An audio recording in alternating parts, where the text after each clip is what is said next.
ativista, arquiteta, vídeo-repórter, fotógrafa e recém-eleita vereadora da maior casa legislativa da América Latina. Exatamente, Carol. Em 2020 foi suplente por um curto período, mas nesta legislatura ela está de volta à Câmara como titular do mandato. No SampaCast de hoje, nós recebemos a vereadora Renata Falzoni. Isso é uma coisa muito interessante, porque eu ganhei uma bicicleta, não sabia andar, Elis, aí eu ficava lá, quero andar, não consegui. No dia seguinte, que deve ter sido no dia 3 de setembro de 58, eu olhei assim, dia seguinte, no meu aniversário de 5 anos, eu olhei pra bicicleta e falei, é agora, peguei e decolei. Entendeu? Você pode imaginar, eu jogava futebol com cabeça de boneca, que eu ganhava o boneco, olhava aquele, puxa, pra que serve uma boneca? Zero instinto de brincar com bonecas. A voz feminina é cortada. Eles preferem conversar com os meus assistentes do que comigo. Medo de assédio é maior do que medo de assalto ou de atropelamento. O assédio. Então, veja bem, realmente a mulher pedalando, ela é, além de mais frágil, ela deixa de pedalar, sim, comprovadamente sim, por causa do assédio.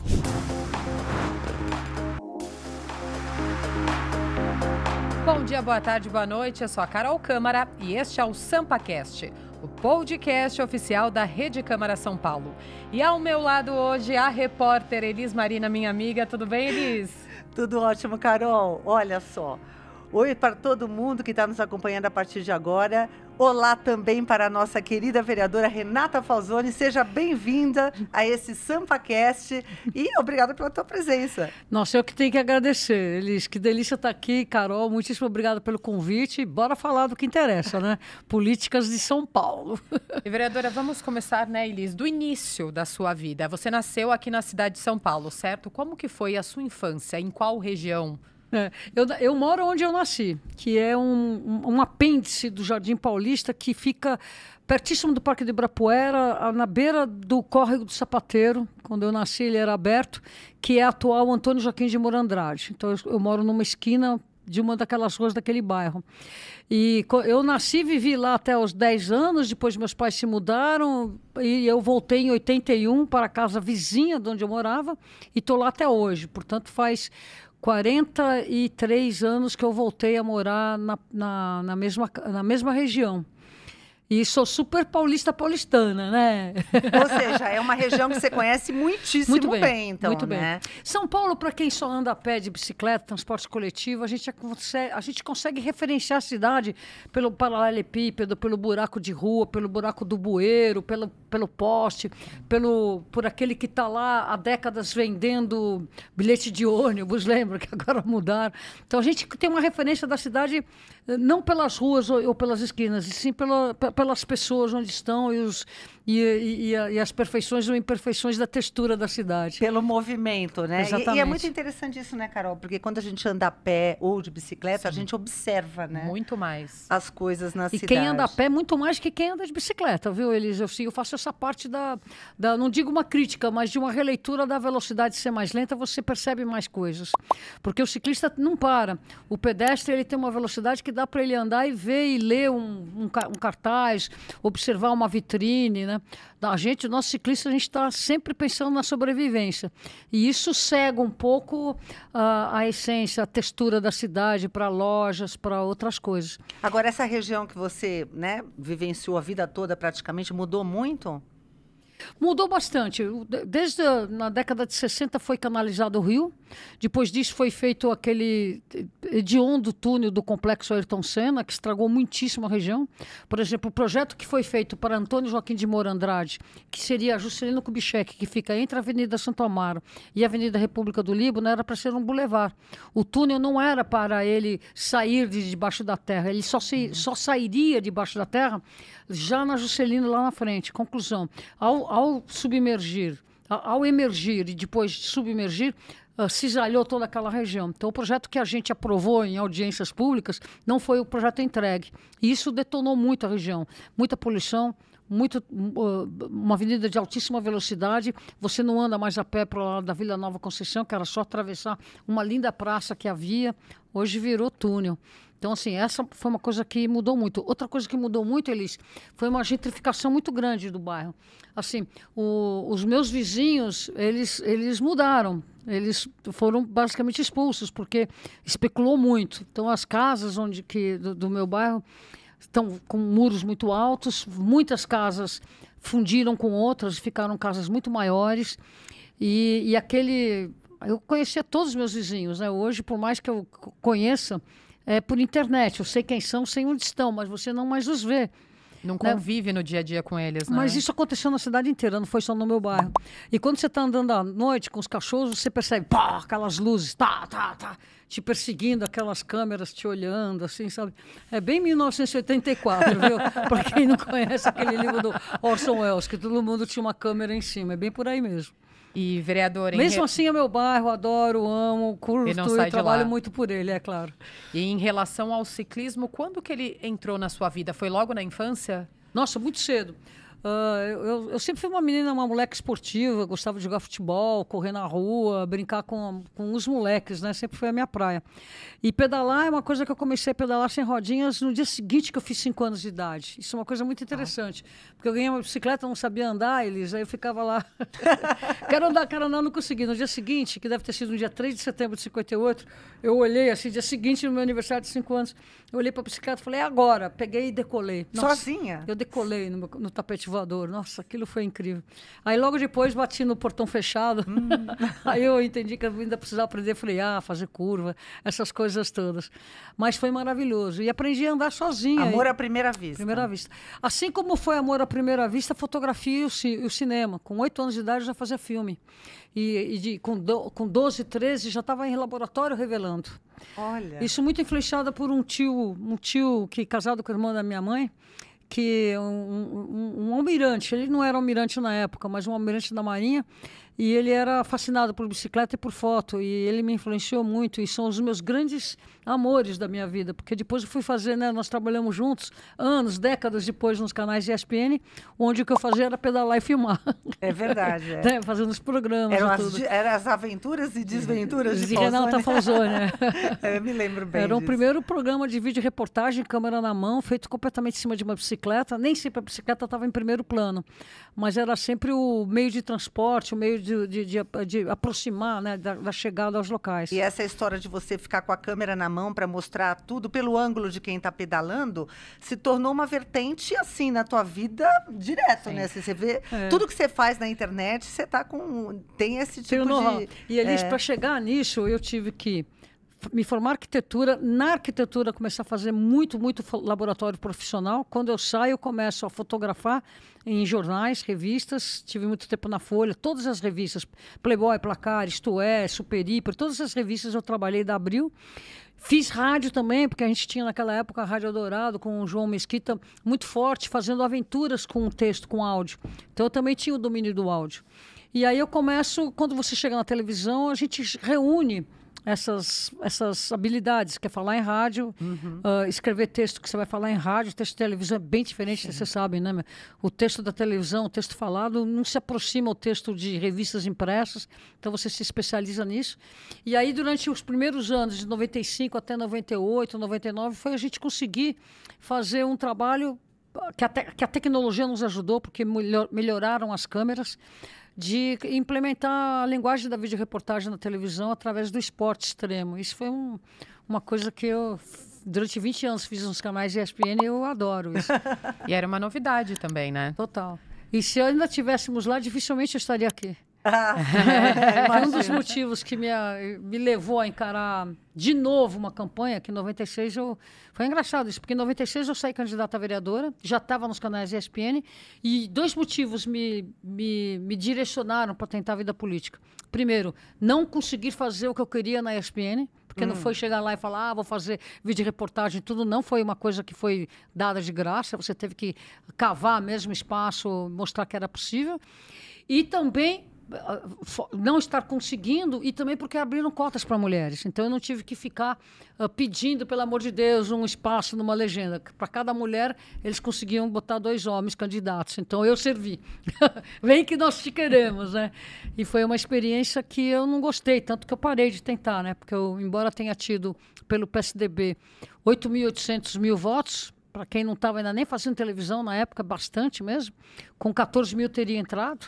É aquela gestão, para vocês terem uma ideia, quem foi eleito nessa gestão é aqueles nomes que estão no beiral da nossa tribuna, da nossa Câmara. Aquela gestão foi eleita no ano que eu tentei a primeira vez.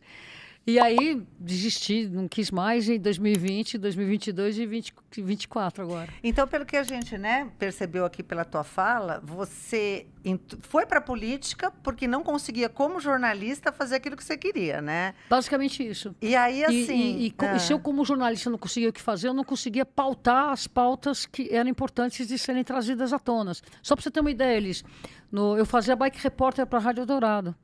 Toda vez que eu falava de pedestre ou de ciclista, eu era autuado em flagrante pelo nosso chefe, que eu vou omitir o nome, dizendo que só podia falar para motoristas. Olha só a dificuldade de você pautar a mobilidade a partir das pessoas. E eu lá no trânsito, que coisa engraçada. E o que foi mais engraçado que o chefe desse chefe, o chefe desse chefe que não sabia das minhas dificuldades de pautar a cidade, foi que me levou para a CBN anos depois por causa dessa visão de cidade, né? Então você vê como é que quando a gente acredita numa coisa, mesmo que ela esteja sendo cerceada, vai buscando nas brechas pautar aquilo que é o correto, porque o status quo te poda em todos os níveis. Então, mas deu para sentir, né, Carol, que assim o jornalismo está na veia, né? Total. Na veia. Mas e a arquitetura no meio de tudo isso? A arquitetura, isso é muito interessante. Eu comecei a virar a pessoa que eu sou hoje quando eu, estudando arquitetura, comecei a pedalar com meio de transporte. Isso aconteceu em 76. Eu morava com meus pais perto lá do Morumbi, do outro lado da ponte, era meio difícil se locomover de bicicleta. Aí eu fui morar na Vila Madalena, em pouco tempo eu entendi que a bicicleta já me dava acesso a toda a cidade, que eu não precisava ficar horas no trânsito. Primeira coisa que eu fiz, dei meu carro de presente para o meu irmão menor, que estava fazendo 18 anos, e comecei só a andar de bicicleta. Então foi assim uma transformação muito grande de ver aquela arquitetura que a gente estudava, aquele urbanismo que a gente estudava, totalmente modernista, carro centrado, cidade para pessoas em carro.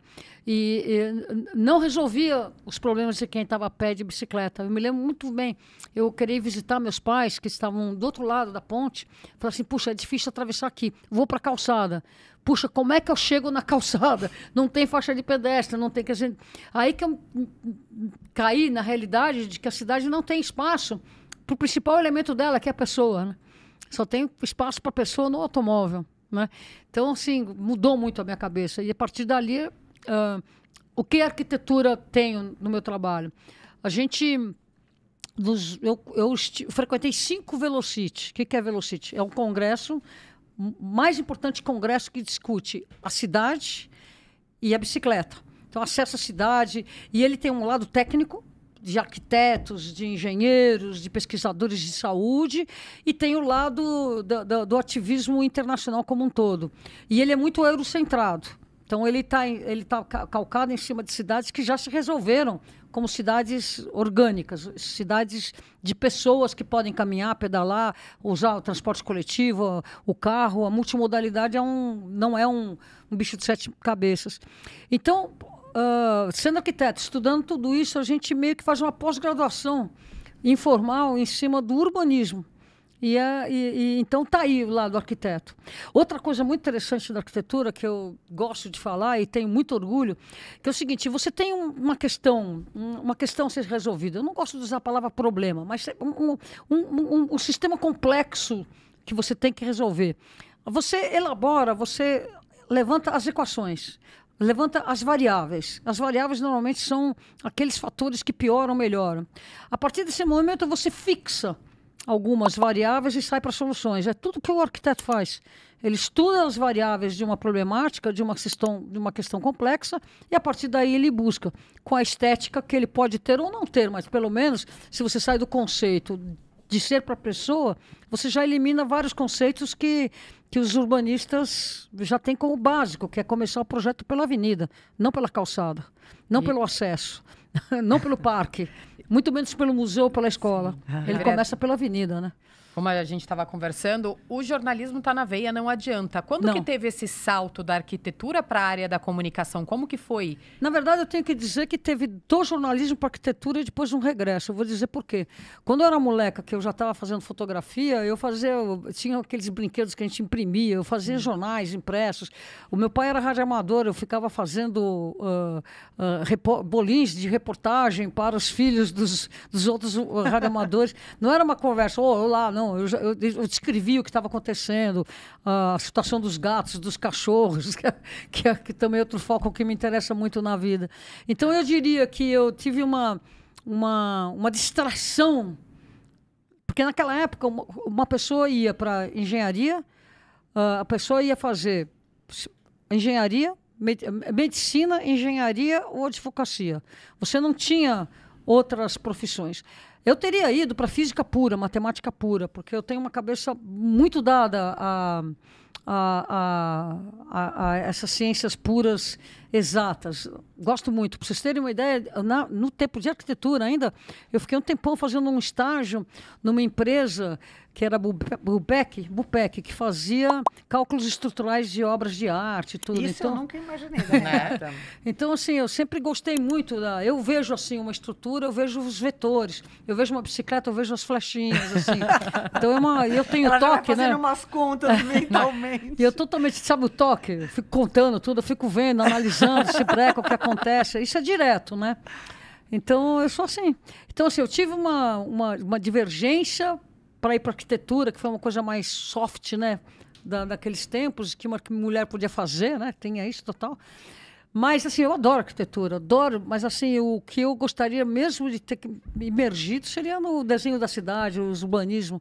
Você falou agora uma coisa que me chamou a atenção, porque mulher podia fazer. Exatamente. Você sofreu muito com essa coisa? Conta um pouquinho dessa parte para a gente conhecer, Eu então. estava até tentando dizer para os vereadores que não queriam... Estavam falando, não, mas isso daí é ideologia de gênero. Eu falei, meu Deus do céu, cara, se você tivesse sentido a minha vida, você jamais iria imaginar que você não tem que acolher uma pessoa que nasce diferente como eu nasci. Entendeu? Você pode imaginar, eu jogava futebol com cabeça de boneca, que eu ganhava boneca, olhava aquele, puxa, para que serve uma boneca? Zero instinto de brincar com boneca, assim. A minha filha, coitadinha, eu tenho até uma história muito engraçada com a minha filha, que eu já conto. Então, assim, eu fui uma criança que sempre gostou de atividade física, esporte, coisas que eram realmente não incentivadas às mulheres, né? Gostava de esporte mesmo, nunca gostei de competição. Competição nunca foi muito minha praia, mas o esporte é uma coisa que eu sempre gostei e teria me dado... Se eu tivesse tido possibilidade de ter seguido carreira de ciclista, teria dado trabalho. Até hoje eu dou trabalho, você imagina naquela época. Sabe, de ter energia, de saber pedalar, de ter técnica e tudo mais. Então, assim, socialmente eu sofri muito bullying. E o pior tipo do bullying é aquele que não é explícito. Sabe aquele bullying subliminar? Uhum. Entendeu? Que até hoje acontece. Aqui vale tudo, menos você que é mulher. Mas não falam. Então, assim, o fato de ser mulher e o fato de que o status quo está totalmente baseado em cima da voz masculina, da pessoa, o homem e tudo mais, imagina, nós três somos sobreviventes disso, resilientes. E todos nós sabemos disso, né? E na minha época nem se falava de feminismo. Até aconteceu um movimento muito, muito necessário e forte, que foi da Beth Friedman, que nos colocou num ponto assim de qualquer mulher que viesse falando dos seus direitos já era colocada de lado por causa da necessária violência daquela ativista americana que trouxe a pauta. E tinha que ser, só que a gente sofreu para equilibrar. Né? Tudo que você fazia, então, você tinha que se impor para conseguir o seu lugar. Era mais ou menos passado, por aí. Né? Eu não tiro isso do passado. Tudo que eu faço hoje, eu hoje tenho que me impor. Claro, claro. A gente sabe que sim, Elis, né? Claro. Eu não sei se convém falar, mas assim, eu estou em sala de negociações com secretários, com coisas importantes, a voz feminina é cortada. Eles preferem conversar com os meus assistentes do que comigo. Outro dia eu tinha um celular, você sou eu estou conversando, o cara começa a olhar no celular, eu tive que botar a mão, olhar no olho da pessoa e botar para ele prestar atenção no que eu estava falando para ele. É uma coisa... É falta de respeito até, né? Eu acho que... Eu não vou dizer que não passa, que não é consciente, porque não pode ser consciente para ser tão natural, não escutar, interromper, não deixa falar e tudo mais. Não é passado, é presente. Mas eu não faço disso a minha pegada. Eu vou lá e, sabe... Você não deixa que essas coisas afetem... A partir do momento que eu coloquei a mão assim, o cara entendeu. A partir daí, desse momento, a reunião seguiu. E eu não fiquei interrompendo nem sendo interrompida. Foi só colocar nos eixos. Então, assim, a gente aprende desde cedo, ainda mais uma pessoa que nasceu na década de 50 como eu, desde cedo é aquilo que eu coloquei no Dia das Mulheres, né? Não contrariar os homens, ficar dando jeitinho, né? Ficar dando jeitinho. Porque se você contraria, breca ali, a conversa acabou. Então, você tem que fingir que você não está contrariando, que você está puxando para o lado, tudo. E eu tenho esse jeito muito masculino de ser, que também me ajudou muito. E é reflexo de uma sociedade que não permitia eu ser eu. Mas eu sou assim mesmo, nunca fui muito meiguinha, não. Eu vou até aproveitar para você contar a história que você citou. Você ia falar também, né? Da sua filha. Para você não esquecer. Você falou, eu tive uma história com a minha filha, que depois daqui a pouco eu conto o que era. Agora eu não me lembro. Você estava falando da sobre boneca. Que você jogava futebol com cabeça de boneca e você tinha uma história... Não, agora eu não me lembro. Não, daqui a pouco eu vou me lembrar em relação a isso. Porque, assim, a minha filhota, coitadinha, filha de uma mãe que é como sou. Né? Então, assim, eu me lembro, tem o Caio Guatelli, você sabe quem é o Caio Guatelli? Caio Guatelli é um incrível fotógrafo que está morando lá fora e ele era um excelente ciclista. Ele deve ter 2 anos, 3 anos a mais que a minha filha. E aí eu ia com a minha filha, emprestava para os pais dele e pegava o Caio para ir pedalar. E aí eu devolvia o Caio todo sujo e pegava a minha filha toda maquiada, bonita. Uma brincadeira que eu jamais iria fazer com ela, entendeu? Eu não tenho esse instinto de... De fato, eu entendo. Outra história com a minha filha. Toda vez eu estava lá no carro, ia levar ela para a escola, tudo, ela chegava atrasada, batia a porta do carro, eu já prontinha para levá-la. Assim, mãe, eu não tenho roupa para ir para a escola. Quando chegava no quarto, não tinha uma peça guardada no lugar. Então, eu não consigo entender da onde vem essa situação de olhar assim, escolher roupa, investir um tempo enorme em cima da aparência, tudo bem, legal, bacana, mas assim, sofrem. As mulheres sofrem com uma coisa que eu realmente não sofro. Então, só pra eu não sofro com isso. Só pra gente finalizar essa parte que você está falando da sua filha, você só tem uma filha? Eu só tenho uma filhote e 2 netos. 2 netos. É um menino, uma menina? É uma menina, vai fazer 22 agora, e um menino de 15. Já está tudo moço também. É grandão, claro. Quase encaminhado já bastante, tá todo mundo. Bastante. Gostam de bicicleta? Pedalam menos, mas são bons pilotos, viu? Sabem? É como minha filha. Não pedala nada, mas bota uma bike e... Vai. Nossa, pilota mesmo. É piloto. Porque se você ensina na tenra idade a pedalar mountain bike, ou mesmo BMX, que é o caso do meu neto, que eu me ensinei muito BMX para ele, que é aquela bicicletinha que salta. Nossa, vira piloto. E aí você pode ficar um pouco enferrujado, mas você não perde, né? Não perde. E, vereadora, quando que o ciclismo deixou de ser apenas paixão e virou ativismo realmente na sua vida? Eu acho que o primeiro dia que eu comecei a pedalar e comecei a entender, já estava não digo um ativismo, mas uma conscientização. A partir do momento que você está na mídia, falando na rádio, etc. e tal, você está propondo. Isso é um ativismo, mas a partir do momento, independente, uma pessoa, uma mulher, que está rodando uma bicicleta de São Paulo, de bicicleta, é uma ativista. Porque ela está na contramão de todas as perspectivas de estatísticas. Para você ter uma ideia, uma mulher, nós somos, na rua, 9%. De cada 100 pessoas que estão pedalando, apenas 9 na rua são mulheres, na ciclovia vai ser 12. Naquelas bicicletas compartilhadas vai ter um número maior, umas 30%, 35% são mulheres. Então você vê assim a grande dificuldade, sempre só uma mulher está pedalando na rua, aquela mulher já é uma ativista, ela está exercendo um direito à revelia do status quo que a cidade está lhe propondo, lhe impondo, né? Então, assim, acho que desde o de 76, como eu troquei meu carro por uma bicicleta, já estou ativista no tema. E estudando e tudo. E aí, quando eu entro... E sempre, por exemplo, fiz matérias. Quando eu tinha como propor matéria, vamos fazer matéria sobre bicicleta na montanha. Nem tinha o nome mountain bike ainda. E por aí vai. Se você for ver tudo convergindo os amores, que é a imagem, texto falado e a bicicleta podendo ser em primeiro ou em plano de fundo.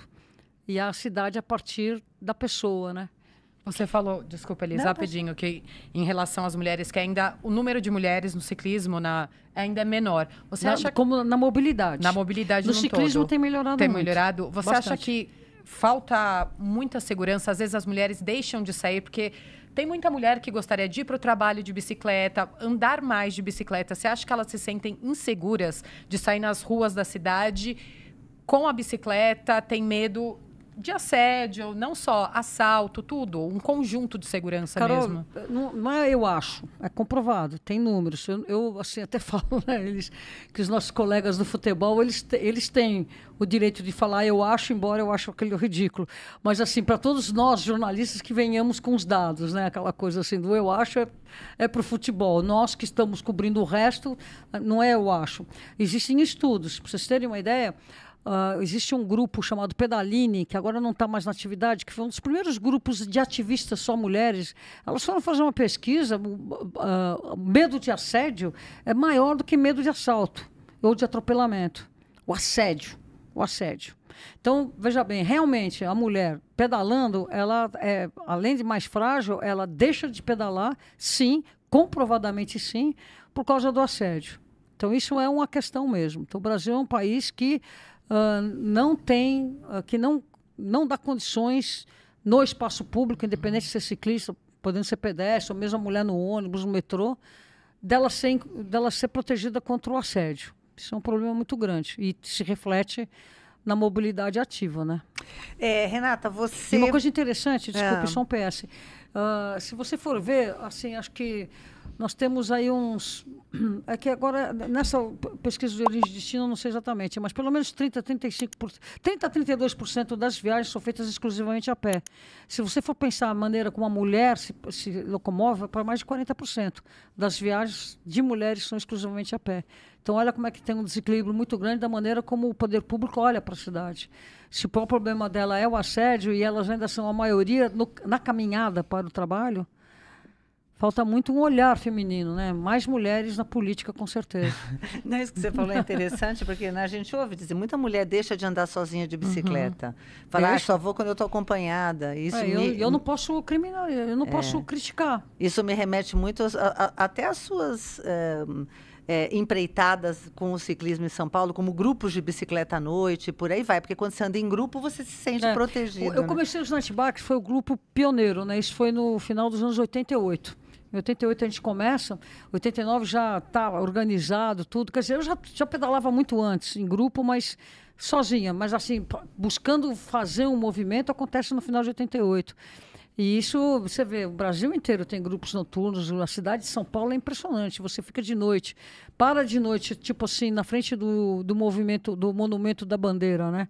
O que passa de grupo lá é impressionante, para fazer foto, tudo vem dos maiores lugares da cidade. Terça e quinta-feira são os dias de maior afluxo de ciclistas à noite. Isso daí eu tenho uma assinatura nisso, eu gosto mesmo. Fico muito feliz. É uma influência. Precursora. Total. Vereadora Elisa, a gente ainda tem muito para falar da sua carreira e dos planos para o futuro, mas a gente precisa fazer um rápido intervalo. Enquanto isso, você que está acompanhando o SampaCast, pode aproveitar para se inscrever no nosso canal oficial do YouTube. Não saia daí que o SampaCast volta já.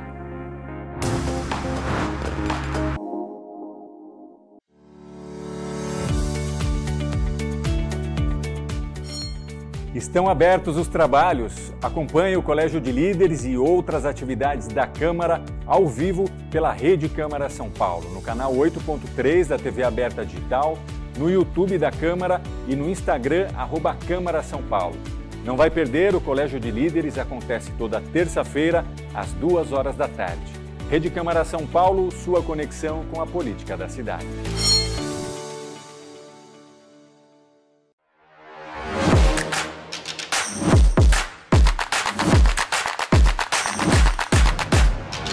Você sabia que o Diversidade existe há mais de 10 anos e que é um dos primeiros programas do Brasil com assuntos relacionados à pessoa com deficiência? Todas as edições do programa você confere na nossa playlist do Diversidade no YouTube. Basta adicioná-la à biblioteca de vídeos para assistir aos nossos conteúdos quando você quiser. Acesse youtube.com/Câmara São Paulo. Aproveite, se inscreva no canal e ative o sininho de notificações para receber vídeos novos. Rede Câmara São Paulo, sua conexão com a política da cidade. Eu deveria ter vencido em 2020. Assim, tudo bem, estamos aqui, está valendo, ganhamos. Mas, assim, fez muita falta na gestão de 2020 um vereador com os olhos para preservar as políticas públicas da pessoa a pé e de bicicleta combinado no transporte coletivo na cidade. Fiquei muito feliz, foi uma emoção muito grande vencer e foi difícil, porque embora tenha tido 30.206 votos, eu ouvi a porteira bater atrás, sabe? Pá, não bateu na bunda, mas bateu logo perto. E não está aí o gasto da cidade. O gasto da cidade está em você recapear, ficar recapeando, ficar abrindo avenida, ficar construindo túnel. Então a gente tem uma inversão.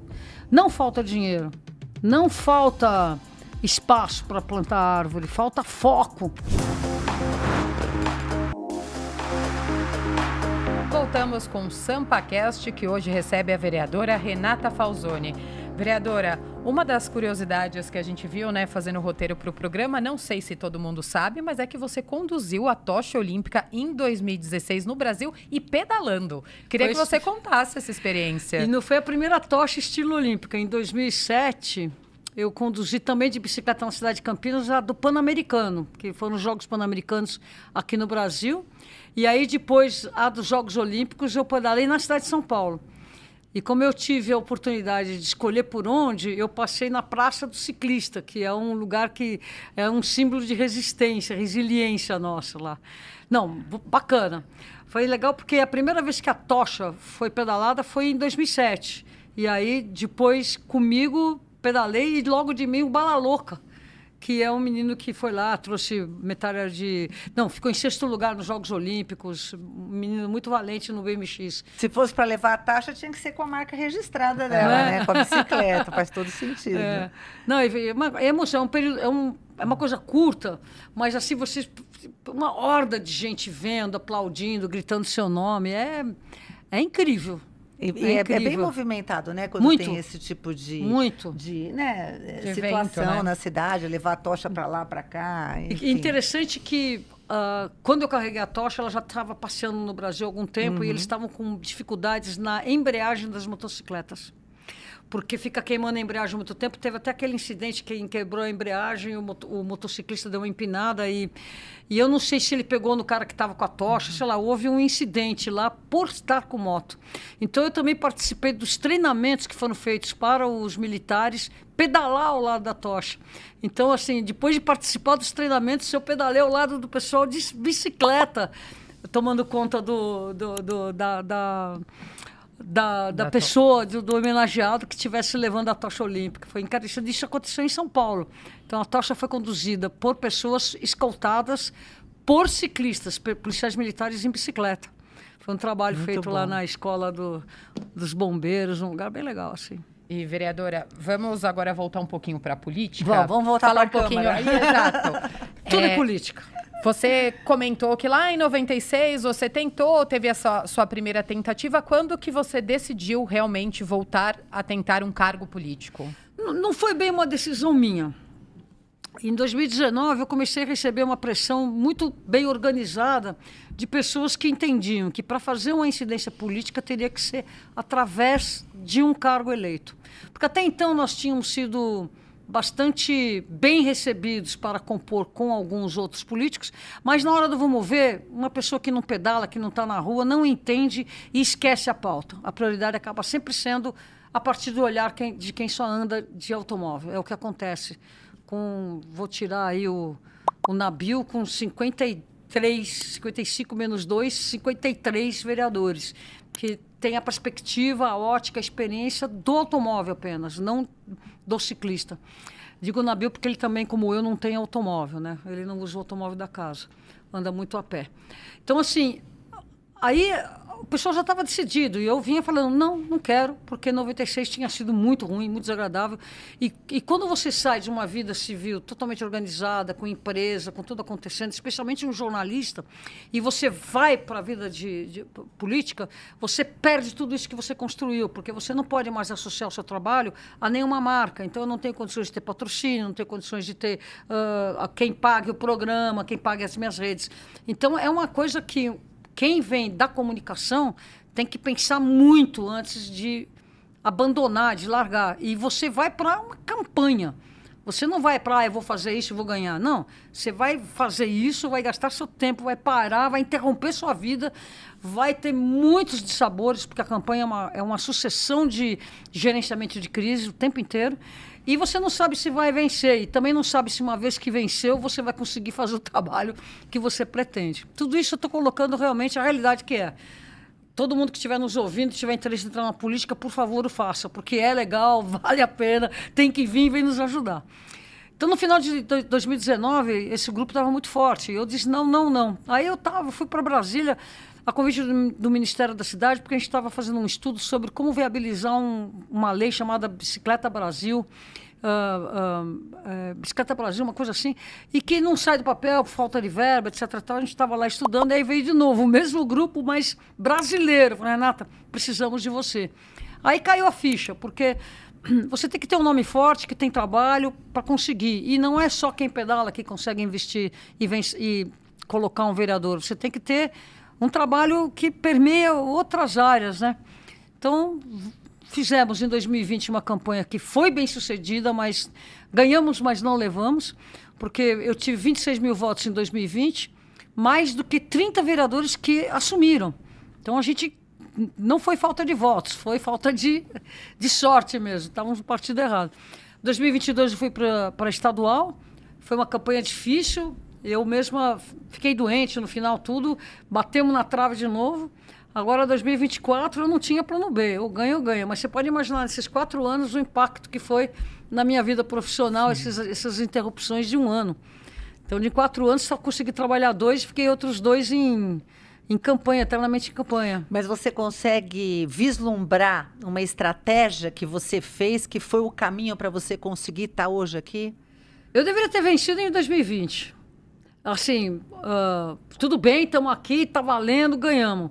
Mas, assim, fez muita falta na gestão de 2020 um vereador com os olhos para preservar as políticas públicas da pessoa a pé e de bicicleta combinado no transporte coletivo na cidade. Nós tivemos uma concretização de um retrocesso iniciado em 2018 muito forte, 2016 muito forte.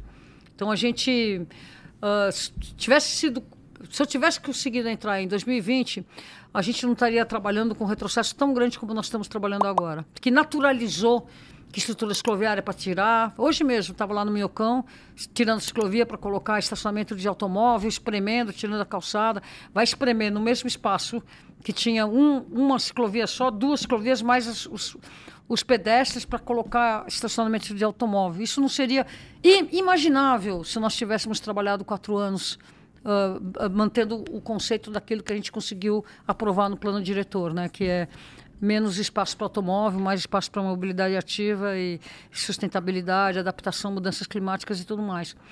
Mas, assim, eu não estou triste com isso, não. Maravilha, estamos aqui, etc e tal. Outra coisa também que pesou para mim é o timing da vida, né? Porque eu vou fazer 72 anos agora.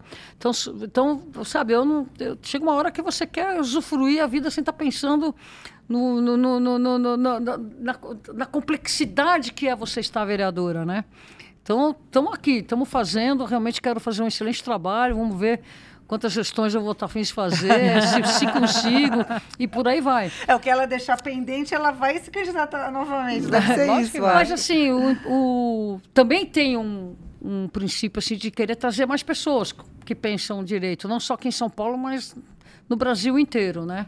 Quem pensa a cidade a partir da pessoa, a partir da mobilidade ativa, né? E não só do automóvel e por aí vai, né?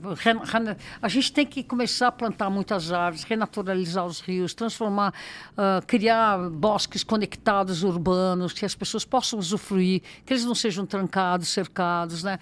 Trabalhar muito a questão de criar emprego onde estão as moradias e tem muita coisa, e né? trazer Bastante. Moradia para onde estão os empregos. Tudo isso já se sabe, não estou inventando nada, né? Eu não estou inventando absolutamente nada. Né? Então, tem que fazer. Então, é isso aí. Maravilhoso. Fiquei muito feliz. Foi uma emoção muito grande vencer. E foi difícil. Porque, embora tenha tido 30.206 votos, eu ouvi a porteira bater atrás, sabe? Pá, não bateu na bunda, mas bateu logo perto atrás lá, sabe? Foi difícil, esse ano foi muito difícil. E, vereadora, são 55 cadeiras, né, Elisa, aqui na Câmara Municipal. Qual que você acredita que é o seu diferencial em relação aos outros 54 parlamentares? É o fato de que eu não ando de carro. Isso é um diferencial enorme, gigantesco.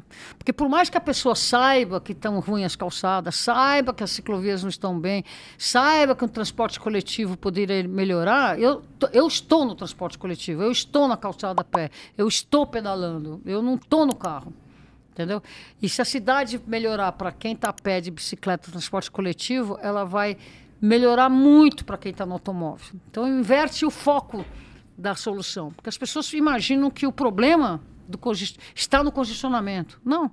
Congestionamento é uma externalidade negativa do excesso do uso do automóvel e não adianta colocar mais espaço para o automóvel, mais espaço para o automóvel. A solução está em promover a mobilidade ativa, combinada com o transporte coletivo, combinado com o transporte coletivo e isolar esse sistema, que é calçada, ciclovia, bicicletário, corredor de ônibus, do congestionamento. Então, você tem que ter toda uma coisa pensada para isso.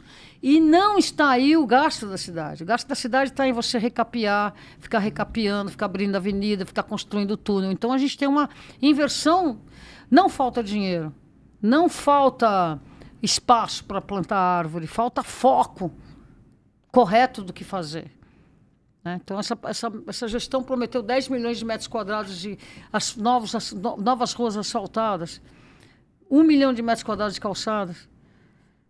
Onde que vai chegar isso? Entendeu? Olha o desajuste. Não tem dinheiro para fazer corredor de ônibus. Diz que vai fazer, mas não tem investimento, não tem dinheiro, um centavo para a faixa de transporte coletivo, entendeu?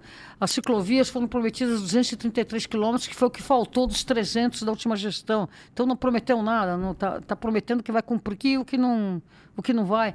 Então você tem o foco errado. Daí que faz falta a gestão de 2020 e 2024. Fez muita falta. Porque ficar lembrando, meu amigo, é isso, 21, 24, né? Uma coisa que acho que é interessante a gente citar aqui, a gente está numa legislatura com muitas mulheres, né? Aí você fala assim, nossa, muitas, 20, mas é a maior que a gente obteve até o momento, né? Então, é sempre motivo de comemorar. Claro que a gente quer mais, quer mulher presidente, quer tudo, mas, né? Vamos comemorar. O que isso significou nessa legislatura, na tua opinião? E como que isso reflete também no seu mandato, de ter 20 mulheres na Câmara? Isso ajuda? É fácil você concatenar ali um grupo de mulheres interessadas em objetivos? Como é que você vislumbra isso, Renata? Elis, uma pergunta muito interessante essa. Se você for ver o elenco das mulheres, tem uma diversidade muito boa, né? Não só a gente tem mulher trans, a gente tem mulher negra, a gente tem mulher branca, a gente tem mulher jovem, a gente tem mulher mais idosa. Você tem um coletivo e você vai ver os partidos, eu acho que tem mulheres, praticamente acho que em todos os partidos, aí já não saberia dizer. Tem várias de uma única eleita, só mulher, que é no caso da Rede, só uma é mulher e por aí vai. Então você tem essa diversidade que é muito importante e é muito legal. Agora, historicamente, já em 2021 e agora, a gente colocou um projeto de lei de ter representatividade proporcional nas mesas. Então, por exemplo, nesse caso já deveria ter pelo menos 2 ou 3 mulheres na mesa diretora, não suplente, na mesa diretora. Então, essa é uma coisa que foi interessante, porque eu só senti a união das mulheres nesse projeto quando a gente foi fazer a foto.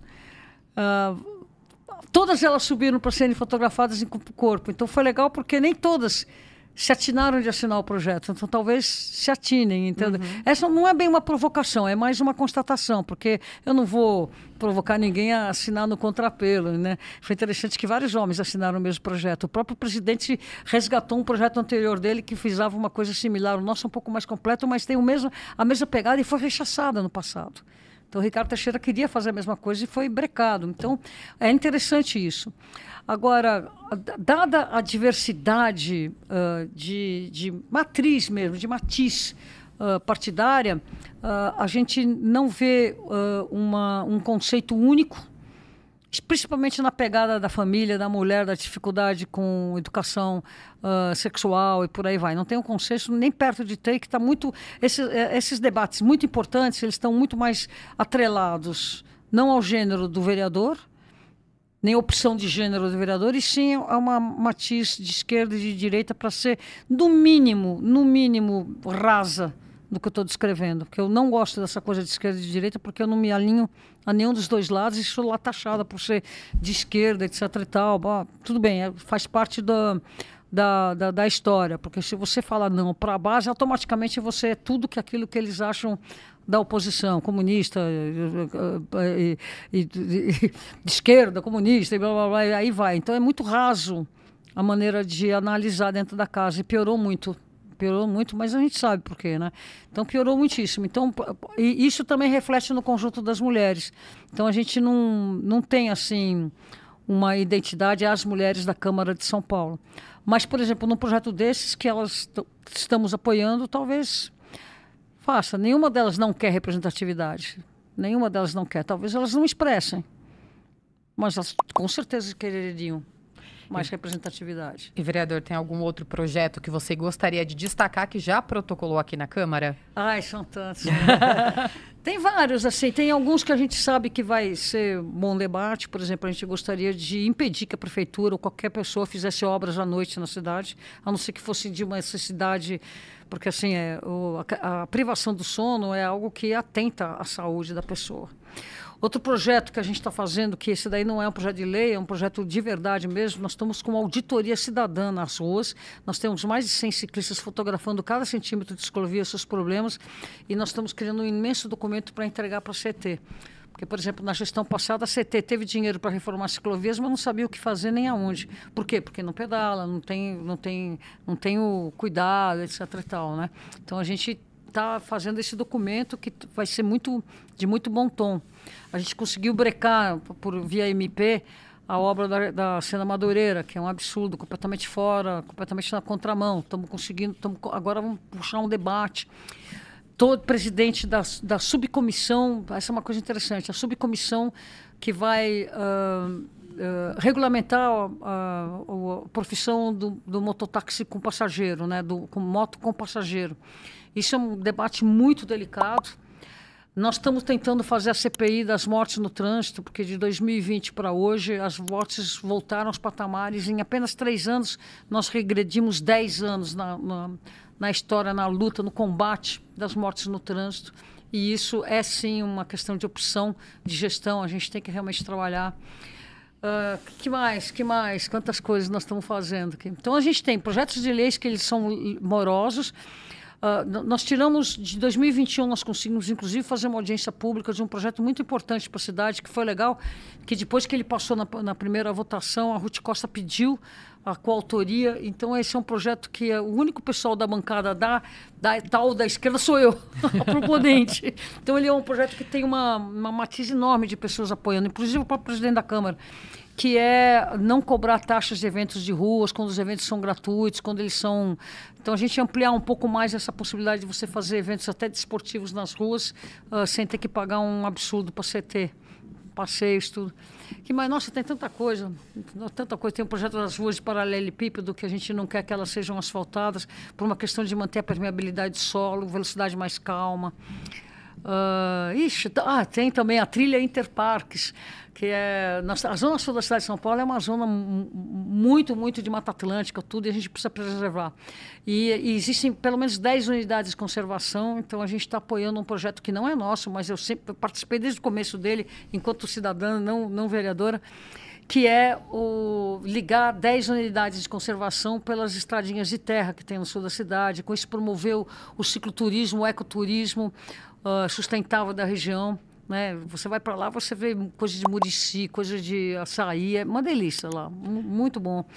E aí essa trilha vai ser 180 quilômetros ligando essas... E vai fazer parte da Rede Brasileira de Trilhas, que é um projeto que já vem acontecendo a nível nacional, que é ligar essas trilhas de formar uma rede pelo Brasil todo. Então, a Interparques, que a gente já está destinando uma emenda para isso acontecer, ainda nesse mandato. E, vereadora, Eu tô falando assim, mas toda E hora tem vai vir muita mais coisa, coisa. certeza. mais Ele coisa. tá Falou em convidada clima, já, né? é. Falou em clima, em mobilidade. deve Já ter está coisa pra convidada caramba. sempre que possível, né, para falar dos projetos E aqui nós no estamos, SampaCast. a gente conseguir a vaga para ir para a COP, né? Nós vamos, porque quando você pensa em mudanças climáticas, você se imaginar que 75% dos gases de efeito estufa, eles vêm da emissão dos carros na cidade.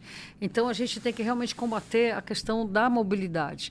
E não é você botar carro elétrico para todo mundo que vai resolver. Não, é você tirar carros da rua, tudo bem, eletrificar a frota que sobrar, mas fazer com que a pessoa consiga prescindir do automóvel e conseguir andar, pedalar, incluindo isso aí as mulheres, né? E transporte coletivo. E, vereadora, chegou o nosso momento agora, né, Elis, do ping-pong com perguntas e respostas rápidas. Está preparada? Vamos nessa. Qual que é o seu lugar preferido na cidade de São Paulo? Parque do Ibirapuera, perto da minha casa, eu amo e adoro. E agora, recentemente, a Cantina dos Vereadores. Aquela cantina é um lugar interessante. Olha. É um lugar que as pessoas estão desarmadas, sentadas, adultas, conversando de forma civilizada. E isso é legal, tem sido uma... Mas eu prefiro mesmo o parque. Se São Paulo fosse uma palavra, que palavra seria essa? Acolhimento. E a política? Política, uma palavra? Aí é sangue nos olhos, né? Seria sangue nos olhos. Porque você não pode estar aí sendo agressivo nem nada, mas você não pode ser exatamente bonzinho, não. E, Renata, qual que é o seu maior sonho para a cidade de São Paulo? Que a cidade já está comprovado. É uma palavra só para responder, né, meu? Que Não, seja, é um sonho, né? que ela- Dá para que você ela- explicar até. que ela consiga mostrar a grande vocação da cidade, que é pessoas nas ruas, não sendo atropeladas. São Paulo tem um diferencial enorme de todas as cidades. Olha que eu conheço o mundo inteiro. Eu já pedalei no Brasil inteiro, em todas as capitais. Eu conheço todo o Brasil. Todo o Brasil. Eu já pedalei em 33 países. Não é pedalar meia hora, é atravessar o país. São Paulo tem um diferencial sobre todas as outras cidades, que é gente na rua, gente com diversidade nas ruas. Isso é um quesito que, se a gente expulsar isso, acabou a cidade, né? Então, para a gente fazer com que isso seja seguro, vivo, a gente tem que fazer da cidade de São Paulo caminhável, pedalável e com boa estrutura de transporte coletivo. Aí São Paulo vai ser imbatível, como ela sempre foi. E se você pudesse voltar no tempo e conversar com a Renata, jovem, qual seria o conselho? Em 96, não desiste, mina. Levanta, sacode a poeira, dá a volta por cima e persiste. Só que aí eu não teria feito os anos de carreira da ESPN, né? Mas eu poderia ter me candidato em 2014, sei lá quando, né? E qual que é a tua mensagem para os jovens de hoje? Ah, cara, desliga o celular e vai pra rua um pouco, né? Desliga o celular e vai pra rua. É difícil, não é fácil para mim. Não é fácil para mim. Mas assim, se tudo mais deu errado, desliga o celular, pensa na pergunta que tem que vir uma resposta e vai caminhar. Vai caminhar. O que é bom do parque? Eu entro no parque e penso, puxa vida, o que eu vou fazer com isso? Acabou. Aí começo a andar, dali a pouco começam a pintar as ideias. Então, a maneira de estimular você ter a tua alma conspirando a teu favor não é no celular, é caminhando no ar livre, sem ficar só se preocupando para se manter vivo, né? Tem isso também. E o que a Renata gosta de fazer no tempo livre? Se é que tem tempo livre, né? Eu tenho meus cachorros. Ah. Eu tenho meus netinhos, Ah. eu tenho minha família. Aham. Mas assim, quando é qualquer minutinho livre, eu vou lá e vou puxar o rabinho da minha cadelinha, que é uma delícia, que está muito, muito, muito deprimida, porque eu não fico mais em casa, tadinha. imagina. Então eu tenho que... Eu tô dando mais... Mas não, eu tenho família, minha mãe mora comigo, eu tenho que cuidar tudo assim. Mas no tempo livre mesmo, sem pensar em nada, é ir brincar com meus cachorros, que eles adoram. Quando eu estou disponível para ficar falando de bolinha, ficar gritando, aí eu puxo o rabinho da neguinha, ela adora, ela vem, faço cafuné nela, entendeu? Tá ótimo. Agora, Renata, para a gente, né, finalizar esse ping-pong, qual seria a sua dica cultural? Pode ser uma música, um teatro? Olha, eu fui assistir um show recentemente, é que já não está mais em cartaz. Eu assisti 2 shows espetaculares, cara. Eu vou muito ao teatro, eu vejo todas as óperas que passam no Municipal, eu estou lá. Mas eu fui assistir um show no Teatro de Cultura Artística que chamava-se Three Coast Percussion. 3 costas, percussão de 3 costas. que tocando Philip Glass, tocando clássicos modernos, Philip Glass, entre outros, só de xilofone, marimba, sininho. Nossa, que coisa espetacular. Esse foi um show que eu adorei. E outro que eu assisti recentemente, que até quebrou um feriado longo que a gente tinha, voltei para São Paulo, que foi esse último, foi o Hermeto Pascoal. Ah, maravilhoso. Maravilhoso. Né? Ele está mais idoso, ele não tá, ele assopra os cornos, assopra a chaleira, mas você vê que cada membro da banda é um clone dele. O cara que toca a flauta é igualzinho. Ele, cada membro da banda é um clone. Tem os dois Zwargs, que eu sou muito ligado à família Zwarg, nem tive condições de falar, o Iberê, né, Itiberê, e agora não sei o nome do filho baterista, pelo amor de Deus, que família linda.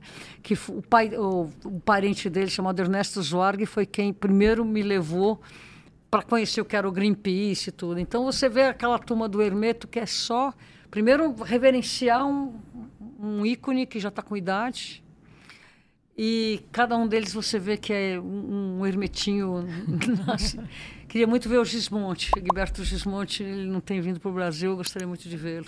E por aí vai. Vereadora, qual que é a mensagem que você quer deixar para quem está assistindo o SampaCast? Pode falar direto para aquela câmera. Olha, são vários. Primeiro, você está no automóvel, não atropela o ciclista, não atropela o pedestre. Respeita o pedestre na faixa de pedestre. Por mais que o ciclista seja louco, pita de qualquer lugar, deixa ele viver em paz, né? Paz no trânsito, né? É paz no trânsito. E se você realmente está afim de entrar na política, entre. Vai lá, arregaça os braços, faz a sua base, começa a trabalhar, porque é algo de muito trabalho. A gente não chega sem ter trabalho, mas se você pensa nisso, começa agora, para chegar na política e botar mãos nas rédeas de forma legal.